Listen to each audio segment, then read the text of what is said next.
बुखारी शरीफ की हदीस वाला नाकुफू सौबा, हमें हुक्म दिया गया कि कपड़े ना समेटो।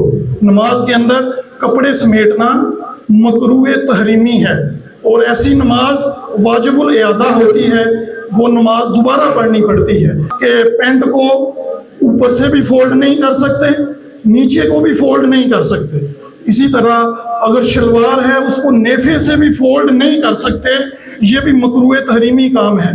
फर्ज करें आपने वुजू किया है, वुजू करके आप अंदर आए, आगे इमाम साहब रुकू के अंदर थे, आपने आगे अल्लाह अकबर कह के नमाज शुरू कर दी, दोनों बाजू आपके इधर तक थे, अल्लाह अकबर, आपकी नमाज ही शुरू मकरूह तहरीमी हुई है, आपको ये नमाज दोबारा पढ़नी पड़ेगी। उलमा ने बयान फरमाया इस यहाँ से लेके यहाँ तक इसको कलाई कहा जाता है शरई इस्तिलाह में। अगर किसी का बाजू आधी कलाई तक चढ़ा हुआ था, अगर उसने ऐसे करके नमाज पढ़ ली, ऐसे करके, उसकी नमाज मकरूह तंजीही होगी, सवाब में कमी होगी, नमाज उसकी अदा हो जाएगी, दोबारा नहीं पढ़नी पड़ेगी। लेकिन अगर आधी कलाई से ज़्यादा फोल्ड था, आधी कलाई से ज़्यादा इधर तक या इधर तक था, ऐसे करके अगर नमाज पढ़ेगा तो उसकी नमाज मकरूह तहरीमी होगी।